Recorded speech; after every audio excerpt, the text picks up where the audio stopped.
Welcome back to another one of our live interviews, the show that dives deep under the hood of tomorrow's automotive technology. And today's episode is all about ADAS, the safety system that is redefining collision repair and calibration. Post-accident vehicle safety checks, they used to mean piles of paper manuals and endless OEM research. Not anymore. Revv's AI-powered platform automates VIN-specific ADAS research and pinpoints every required calibration in seconds. So today, I'm thrilled to welcome Joel Adcock, Director of Partnerships of Business Development at Revv. And Joel's been steering Revv's growth since April 2024. Joel, you can correct me if I'm wrong. After scaling precision diagnostics across 9 states and over 1,500 shops, he's the perfect person today to break down how shops can turn ADAS complexity into big ticket revenue opportunities. Joel, welcome to my show. Thanks for having me, Chris. Appreciate the introduction and glad to be part of the show today. Okay, we're going to go a little into the genesis of Revv. So please take us back. How did Revv identify the need for automating ADAS research, and what was that aha moment when you realized shops needed this actual solution? That's a great place to start, I think. It's a great question. You talked to our co-founders, Adi Batla and Raj Mistina, and it really came from the existence of something that happened in the field in a collision repair, a vehicle not being properly calibrated post-repair. I don't forget all the specifics on it, but it was really, that was the genesis of Revv. And it was their ability to identify an opportunity where repair shops are in a moment in time. It's a tipping point of deficiency and understanding when calibrations need to happen, the complexities of understanding a lot of the technology. And so them being able to utilize their background in scaling companies from a small startup to the point where having this defined moment with this particular vehicle that essentially was somebody who knew Adi, and that he had some experience in from his history, from his family that owns a shop or some repair shop in Houston, Texas. That was the genesis and aha moment for Revv to begin and start, where the vehicle was repaired. It wasn't repaired properly. It wasn't acting correctly after the repairs were done. And really nobody understood exactly what was going on with it. And it was come to find out that there were calibrations that were missed.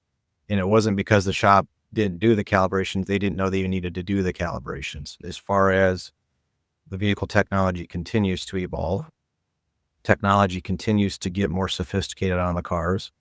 I find that that gap still remains relatively wide open, and part of my role is to further the education and knowledge base for anybody that's fixing cars to understand when calibrations are necessary and why they need to be done, and being able to substantiate all that information so that there's no concerns putting a vehicle owner back in their car and making sure that it's safe. Okay. Well, excellently said of us. We're going to have to go deep inside for the layman term, in terms of explaining exactly what the calibrations are and why and how the vehicles are being manufactured with these specific technology. So what I wanted to do is walk us through step one. How does Revv's platform analyze a VIN to spit back every calibration requirement? No guessing, no manual lookups. Yeah, so we've developed a database that pulls information directly from the OEMs as far as the service information. So step one is let's just say at a collision shop level, they're writing a preliminary estimate. Car comes into the shop, Yeah. estimator writes their estimate. That estimate has multiple line items on what they're going to be doing to the vehicle in terms of repairs, whether that's R&Ing parts, replacing parts, repairing parts of sheet metal, straightening the frame, what have you. There's a mix of different things that go on that estimate. That report, that estimate, can be ingested into Revv, whether it's an upload of a PDF or through integrations with most of the major estimating system platforms. Or to push of a button, it'll send all of those line items into Revv's platform and automatically generate that report. What Revv's platform is doing is analyzing all of those line items, right? All the R&Is, all the repairs, all the replacements, everything that's on that particular estimate, referencing back to the OEM service information for that particular vehicle by looking at the VIN and understanding what this particular car has for ADAS systems. Not from a trim level standpoint, like what it might have. We want to know exactly what this vehicle has for ADAS systems, whether that's lane departure warning, backup cameras, blind spot, adaptive cruise controls, traffic recognition signs, whatever's on that car. We want to understand exactly what it's built with. And then from there, we can say, it's got these ADAS systems. We're doing these repairs to the vehicle based on the estimate. Now we can produce this report to say these particular ADAS systems need recalibration or resets or what have you. But in a matter of seconds, just like you said in your opening, it's instantaneous where we can produce that information, put it right in the shop's hands so they know what to do, whether they're doing the calibrations in-house if they've got the equipment, or if they sublet to another vendor that has the experience and the equipment to do the calibrations themselves. But all of that going on in the background is the result of the technical team, the developers that we have on staff. As we're all really familiar with how quickly information changes from the OEMs, service bulletins, position statements. We've got a team of ADAS specialists as well that are constantly auditing our information so that we're serving up as accurate information as possible in real time. Really, there's no delay. So what it's doing at that particular point then is it's shortening that window of research, where if you would log into the OEM service information, it may take you 45 minutes, an hour, hour and a half, depending on the level of complexity of the repairs you're doing to the car to truly understand exactly what needs to be done from a calibration standpoint. Okay. And also the extent of the damage. There's a lot of things you have to take into consideration.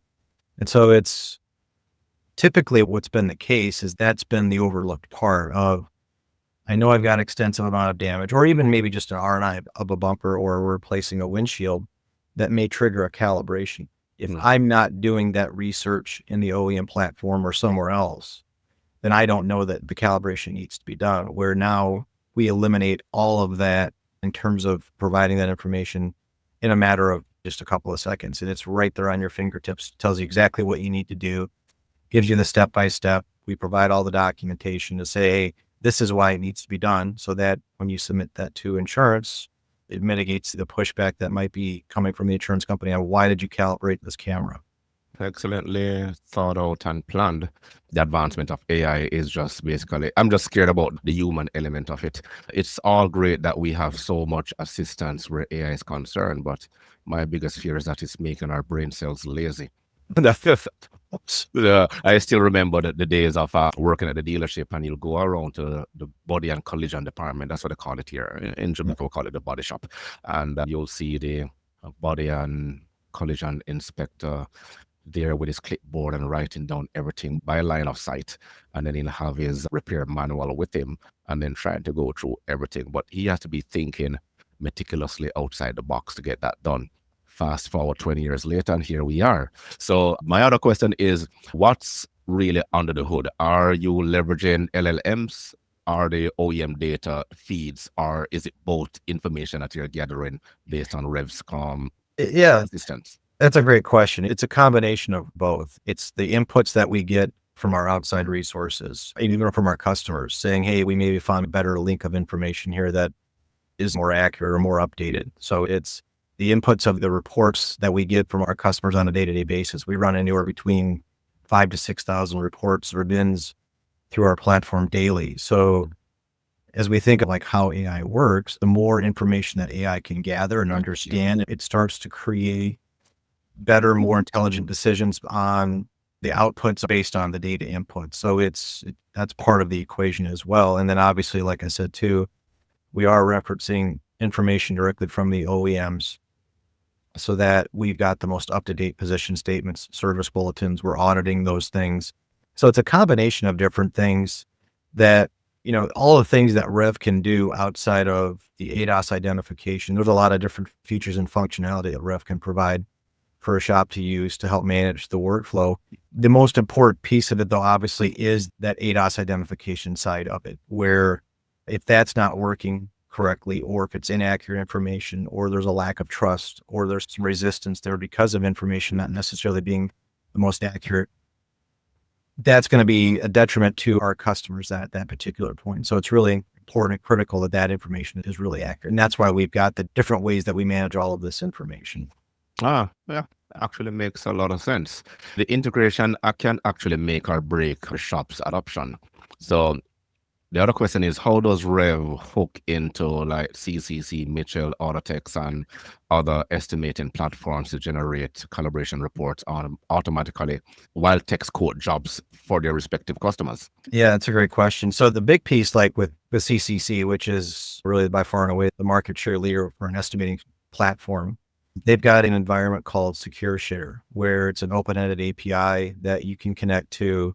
Essentially go into their backend marketplace and you can connect different apps or share data with different apps that have been developed for their marketplace. So Revv has got an app in CCC's background where go into your CCC Secure Share marketplace, you find the Revv app, you choose to share data, and there's different filters that you can filter out as far as information of like what you don't want to necessarily provide or share. Once that integration is complete, and that takes literally like a minute to do. Then every time a trigger is, maybe you save a file on an estimate or you convert it to an RO from that particular point, depending on what that trigger is, it'll send all those line items directly into Revv so that you can really see almost every vehicle that comes through your shop at that particular point. Now, there may be certain vehicles that you don't want to see because of age, or, maybe it's a particular model that you don't like to work on, whatever that case might be. But really, you can get visibility into what needs to be done from an ADAS side on just about every car. Same thing with Mitchell. There's an integration there where you can do the same thing. It's connect to EMS or send to EMS the line items. And again, same thing there where all the line items come into Revv. We can automatically generate that report. And again, that information is right at your fingertips in a matter of seconds. So whether you're a shop writing 40 or 50 estimates per week or more, with the number of vehicles that we're seeing that need calibration, it's roughly about 5 or 6 out of every 10 that need some sort of calibration during repairs. If you talk to the shop owners, they think it's maybe less than 20%, or it's actually substantially more than that. This is what's really helping them understand they're missing a lot of opportunity because they weren't necessarily looking at every single vehicle in terms of doing calibrations. Because at one point, they may not know which cars actually come with the amount of sensors as installed by the manufacturer. So that's a lot of food on the table that they missed in the past, and thankfully Revv is here. But any customization options for shops that need special filters or workflows, does Revv include that? Yeah, so you can filter for, again, by year. So if you want to see, let's say 2015 and newer vehicles or 2016 or newer, you can set up filters for the integration to only send those age vehicles. If you only want to see domestic makes, or you only want to see European makes, or maybe a mix and match of, I only want to see these domestics, I only want to see these European models, and I only want to see from Toyota, you can do the customization there as far as what those triggers are. We've got shops that take advantage of our white labeling service. So instead of using the Revv logo, they're putting their logo on the wall reports. Or our sublet customers, we've got a substantial amount of sublet companies that use Revv on behalf of their customers who are body shops. They can also white label the reports to have their logos on there. And then we do provide, one of our best features is our invoicing. So the ability on the bottom of a Revv report to see pricing for the calibrations that need to be done. And that pricing, again, can be customized in terms of the market rate, or depending on insurance, DRP relationship and agreed upon rates for certain calibrations. And, or if you've got a customized filter rate for different vehicle types. So again, I've seen a lot of companies use different rates for domestic vehicles versus European vehicles versus Asian vehicles, and depending on what calibrations they're doing. So there is a lot of different customization you can do to Revv that, again, compared to maybe some of the other platforms that are out there that are similar in nature to Revv, for what we do at our core, there's a lot of things that we, again, majority of what we've built with Revv has been based on that customer feedback of like, hey, if Revv could do this, this would be awesome. Or, hey, have you guys thought about doing this with Revv? Because this would be cool too. Yeah, like every new technology, you're going to need if you have specialized reports that you specifically need in terms of your KPIs, your key performance indicators. And this is a quick experience I had 20 years ago. We had a system called Dealerman, which we used in the dealership. And then along came a CDK Global. Before that, it was called ADP. So we had ADP system. And at the time when we bought it, it used a particular Linux-based program. And then it gradually shifted to ADP Business Suite, which was more of a GUI interface system. And that way, we had to be pushing ADP at the time, because before then, it couldn't integrate Windows, where you could use your Excel and your PowerPoint, your PDF files in order to generate the various reports. We were such a small dealership, but we were also a part of the Toyota Group. Quick story, I don't want to.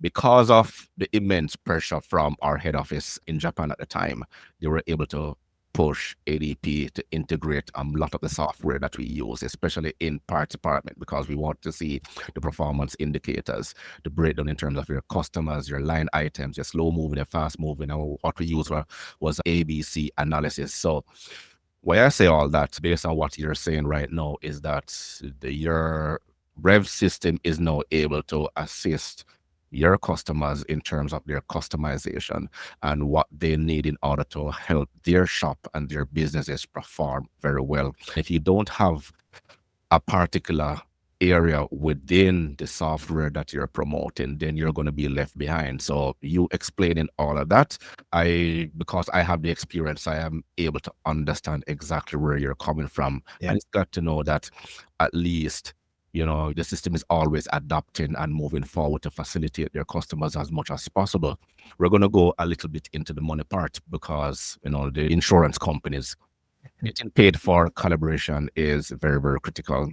So how does Revv help shops eliminate insurance pushback, optimize invoicing so they capture every billable procedure? Yeah, that's a great question. It's the hot subtopic right now, I think, within the ADAS industry. ADAS in itself is the hot topic across any conference or association event that you go to. But then the subset of that, the next question down is the component for reimbursement. No, so you can start off by answering the question. Yeah. Subtopic of ADAS is the concern around reimbursement, the pushback, whatever you want to call it. What Revv challenges our customers with is a couple things. Is number one, getting that information to the insurance company really ahead of time. So a great example is we developed a pre-calibration checklist and a workflow. And this comes from my experience working at Precision Diagnostics previous to working at Revv. And we were a sublet company for body shops. We were doing ADAS calibrations. We were doing programming.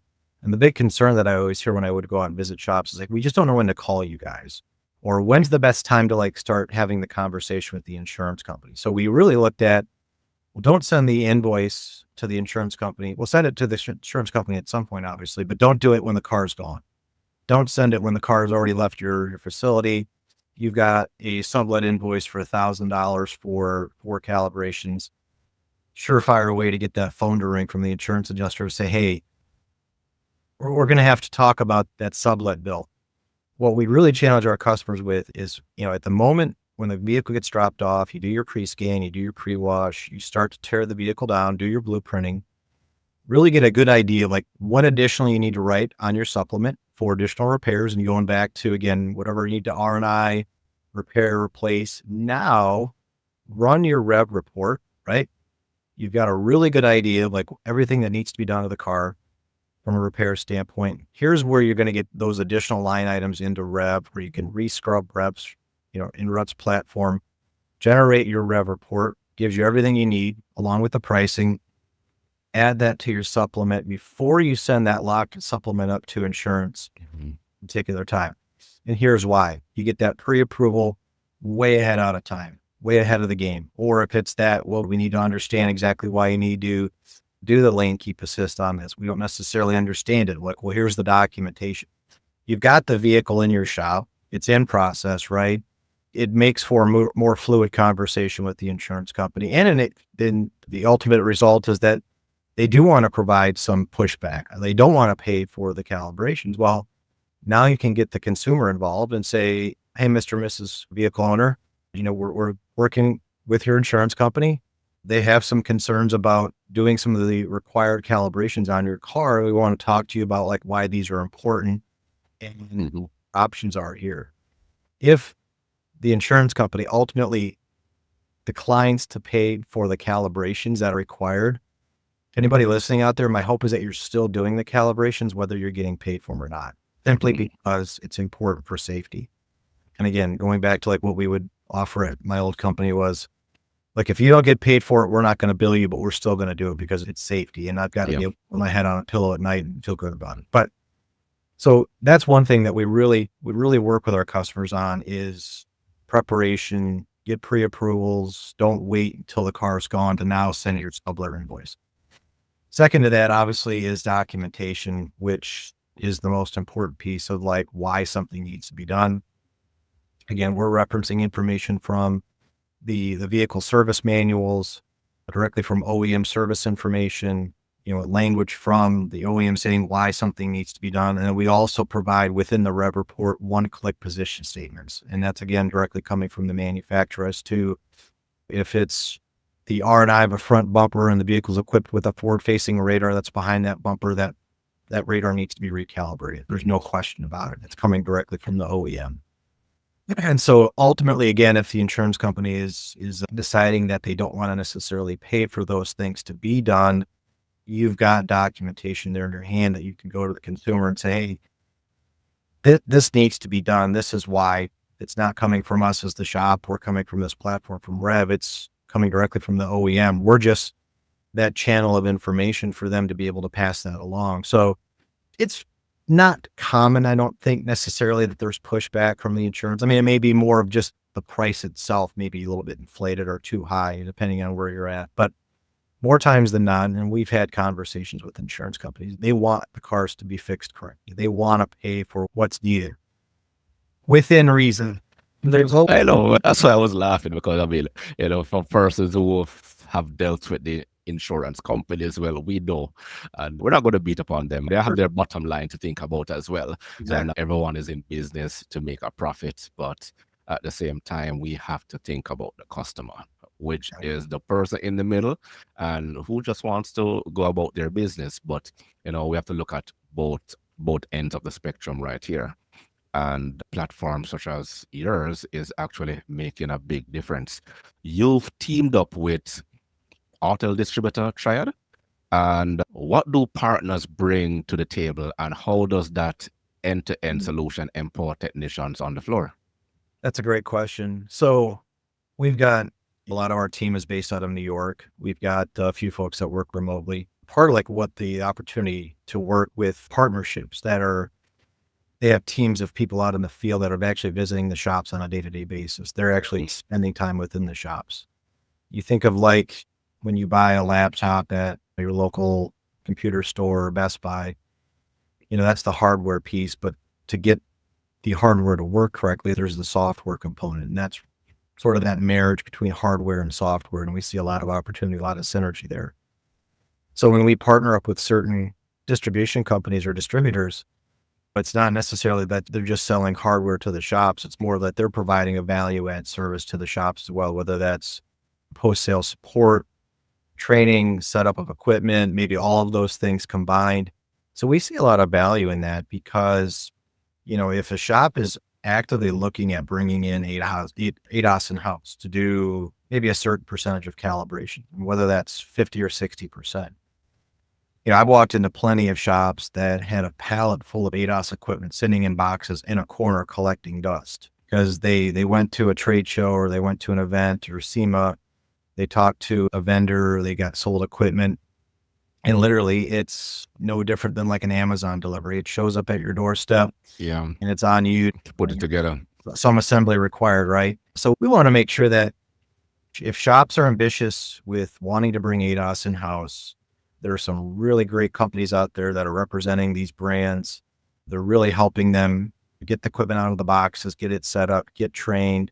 Obviously, the introduction of Revv can help with shortening that window on the ROI for that equipment because it's not cheap. So now they're using a platform like Revv to identify when ADAS needs to be done or calibrations need to be done. There's Really three main boxes that we think about that we check. It's mitigating liability, it's ensuring safety, and driving additional revenue on just about every car that comes through the shop nowadays. So yeah, we've got some tremendous partnerships, really grateful for the work that they do in terms of helping introduce Revv to more shops. And there are a lot of shops that we talk to that, hey, they're looking to buy equipment. So we love being able to refer back to some of our partners to say, hey, look, we've talked to this shop. They want to use Revv, but they're also looking at bringing equipment in-house. And we'd love to make an introduction to them as well. So they can get the equipment that they need to bring in-house to start doing calibrations as well. Oh, definitely. And this explanation feeds right into my very next question. I was going to ask you to touch on a specific case studies. Case studies can be very powerful. Could you share like how an Ontario shop processes over 300 plus ADAS repairs monthly with Revv? They slash their research time to almost near zero. That would be very interesting to share. Yeah, that's a great one. So sublet vendors, so they provide, their customers are collision repair shops. And what they found was when they started with lack of a platform like a Revv to identify ADAS instantly, they were having to do manual research. So they were having to really educate their customers through the body shops on ways to identify potential vehicles that need calibration, doing the manual research in the OEM platforms or service information. It's taking a long time. So you add up, in this industry, as you know, there's no money that's made unless hands are on vehicles, touch time. The thing I do necessarily generates revenue, even an estimator. Without touch time, there's no revenue being driven. The more time that you're not spending on the car, the less money you're making, and time is money. Shortening that window down to maybe 45 minutes to an hour and a half of research time down to a matter of seconds allowed them to focus on the ability to scale with more customers, more body shops to work with.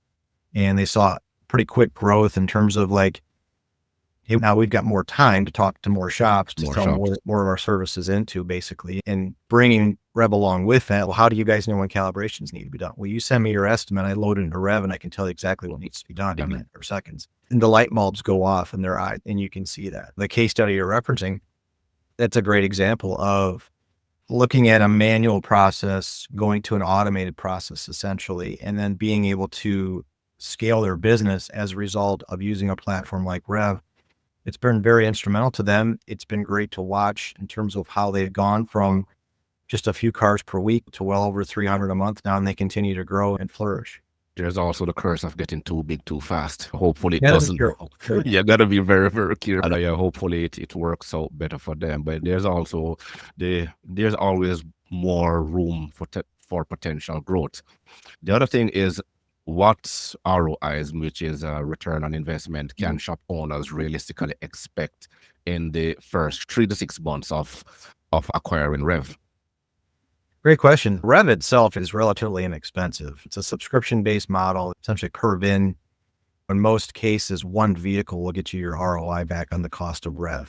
When you think about average calibration costs across the country, it varies where you're at in terms of like, what prevailing market rates are for ADAS calibrations. But generally, one calibration can run anywhere between, let's say, $350 to $500. And if, the average car needs maybe 1.8 calibrations, and again, I'm summarizing some averages here. So let's call it 2 calibrations per vehicle. That's roughly $600 to $700 per car. For Revv on the very low end for volume and cost per VIN, that one vehicle now has paid for Revv for the entire month at that particular point. And when you think about, like we talked about 6 out of 10 cars need some sort of calibration. And I'm not talking just pre-scan, post-scan, but they need an actual steering angle reset or occupant seat sensor or forward-facing camera and needs a calibration or blind spot. You think of like your vehicle mix, where you're located, what kind of cars do you see? If you're doing, let's just say 100 vehicles per month on average, 100 ROs, and if 60 of them need, pre-scan, post-scan plus calibration, and your average revenue on those 60 cars, let's just say for sake of round numbers, is $500. That's $30,000 a month in additional revenue you can drive. Extrapolate that out over a course of a year, that's $360,000. I don't know of any shop that wouldn't necessarily want to see that additional revenue. And if they're purchased equipment to do calibrations in-house, that equipment can run I mean, on the high end, it could be $70,000 to $80,000, and on the low end, it could be, $6,000 to $10,000, which may limit you on exactly what number of calibrations you can do. If you're somewhere in the middle, now all of a sudden your ROI and the equipment alone could be 90 days. And then everything beyond that is obviously there's ongoing costs with subscriptions and training, but it can be a very, very profitable side of the business, whether you're doing them in-house or if you're subletting them out as well. It's slow across the country volume-wise right now for repairs. For the shops that are investigating bringing ADAS in-house, we're happy to help make introductions, make referrals for shops that don't have the space or the size, but want to make sure that they're not missing anything.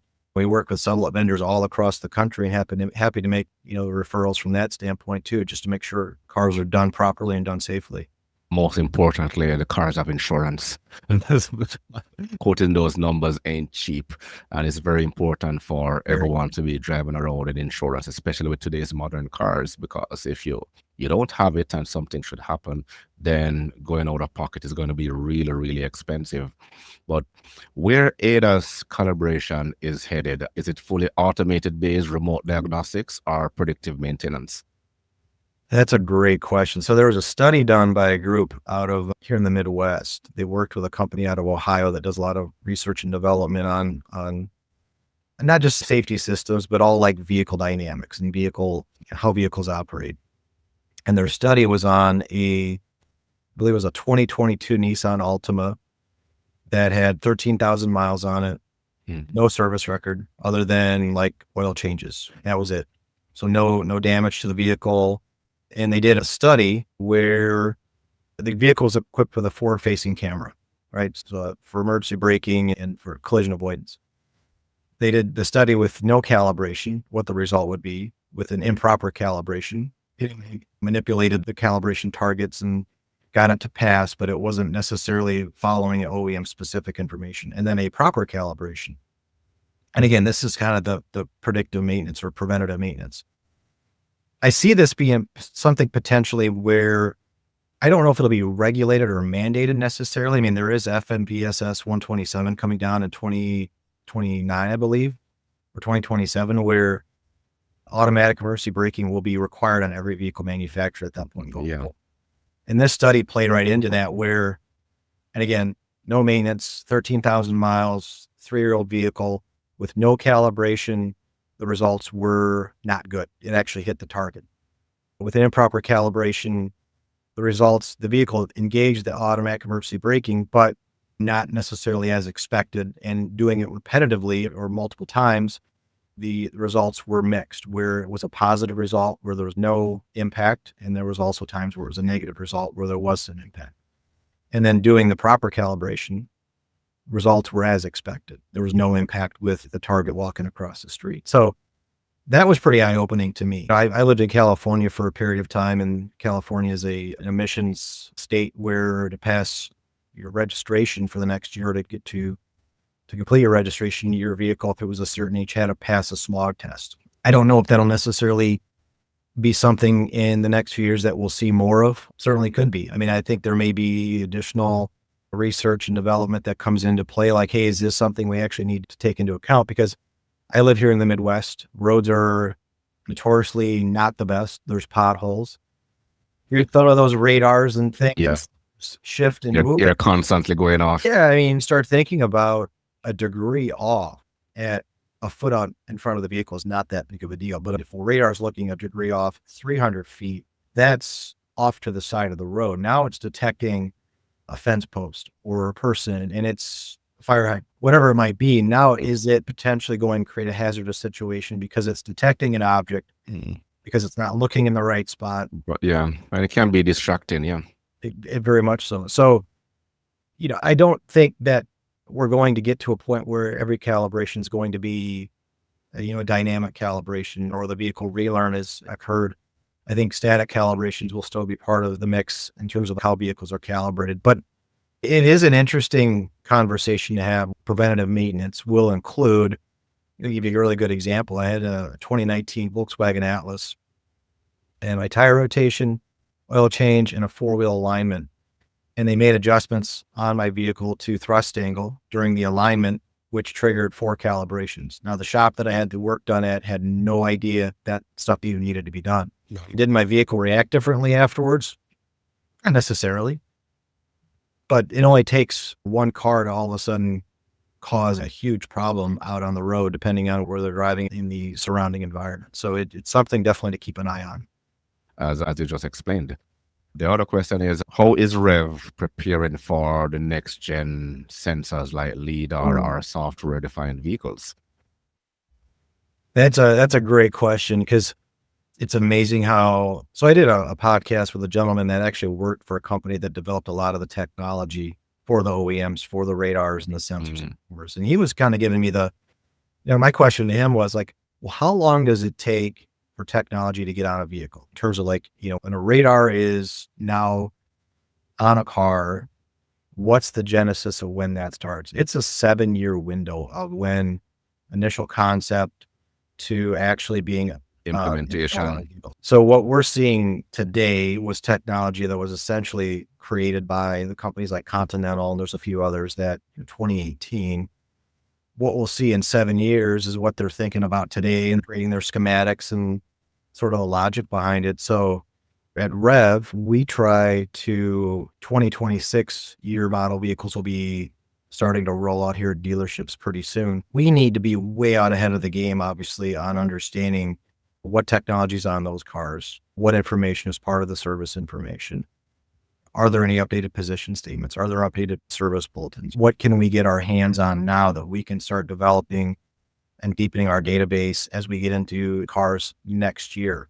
And that's really about it, only as far as we can go on based on what the OEMs will publish for that information, whether directly through their platforms or through, the aggregator platforms like AllData or Repair Logic.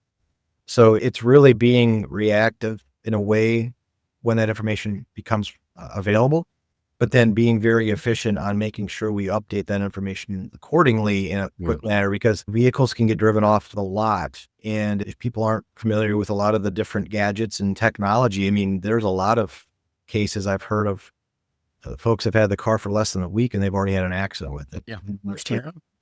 It's brilliant. Trust me, if you work in a dealership, you'll see it all. I see people take delivery of their vehicle, drive down the road. Yeah, and they're coming back within the next half an hour, 20 minutes. But we've seen it. And you'll never know exactly what the manufacturers are coming with until that vehicle hits the showroom, before you can actually go around and inspect it. The only other individuals who actually know what that vehicle comes with is the master technician in-house, who has to be trained to know the specific features. Most dealerships keep the information close to their chest because they have that obligation only to the manufacturer, not necessarily the shops around. But Joel, you've built teams and you've scaled companies and navigated OEM standards.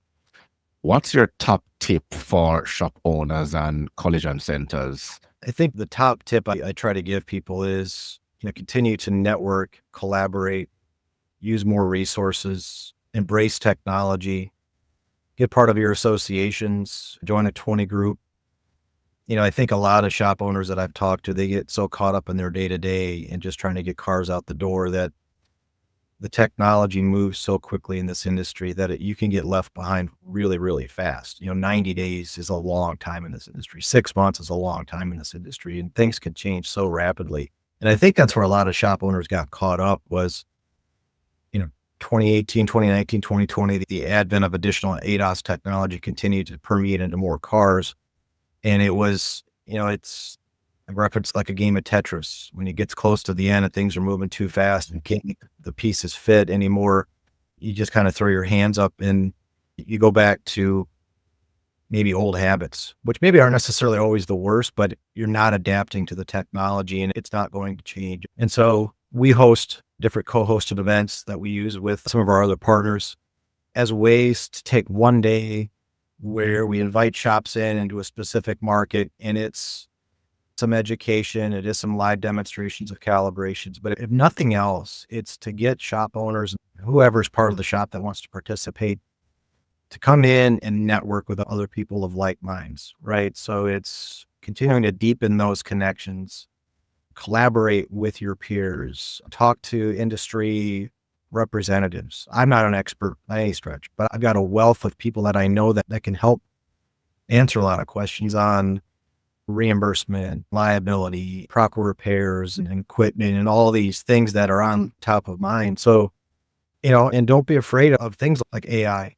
It's not a robot sitting at the back end of a computer answering questions. I mean, it's a fancy term for how software is going to continue to evolve and change our lives. And I mean, truth be told, I love using ChatGPT. It answers a lot of questions for me really quickly where, it makes life a bit more efficient for myself. And I encourage people to look at things like that and really embrace that technology. And, we've got to shift the narrative, I think, too, in terms of not looking at cars and thinking, well, we need to run a report on this to see what needs calibration. We need to shift the narrative to think like every vehicle that comes through my shop is going to need a calibration until or information says otherwise. And I think that's the mindset that we've got to shift to. Okay. Well, very well said. I can draw a reference to that. Working at the dealership, we were taught that one of the best ways to improve your performance is to look at others who have done it or who are doing it better than you are. Yeah. In Toyota, they taught us something called Genchi Genbutsu, which means go look, go see. Don't reinvent the wheel. The shops can reach out to you or your team and just say, hey, who are the top 10 best performing shops out there? Let's get their information. Yep. Go out there, get in touch with them, go look at their shop to see exactly what they're doing better than you are and see what can you adopt, customize it to fit your environment, your area, your geographical area in terms of, the UIO, the total unit in operation in and around your specific region, and see how best you can capitalize on those.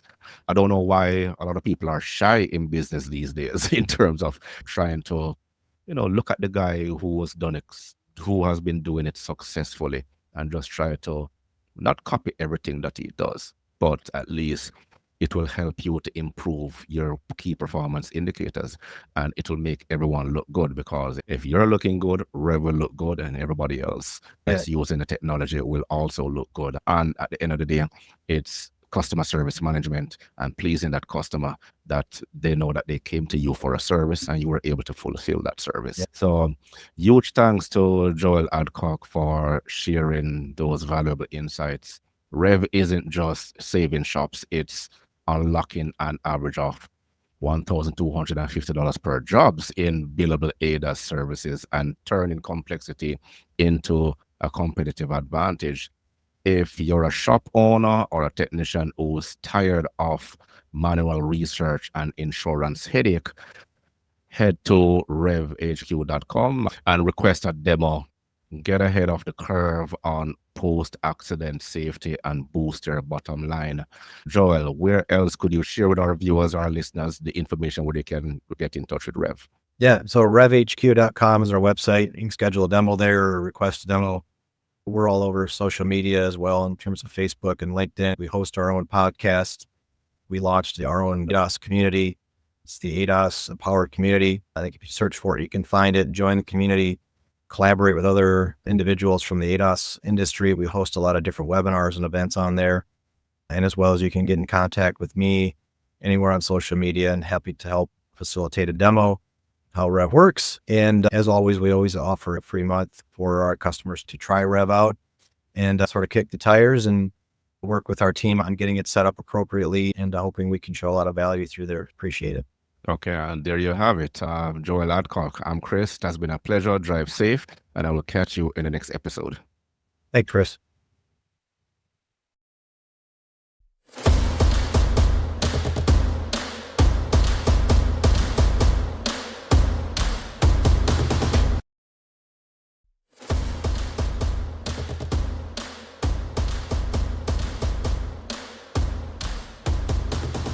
The future of cars is accessible, but true innovation starts with everyone at the table.